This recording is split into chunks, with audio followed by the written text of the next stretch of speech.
ဟ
ိုဘက်ကတော့ဘာမှမရှိတော့ဘူး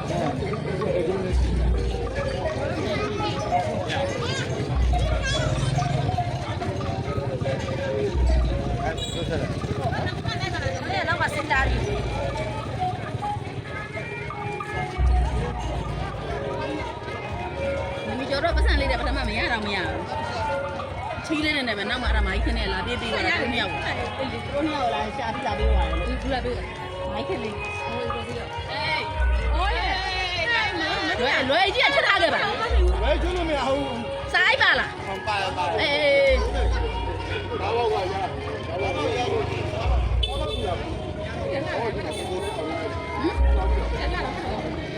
အမေဇင်း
လုံးမှလာတာအဲ့မှာပြောင်း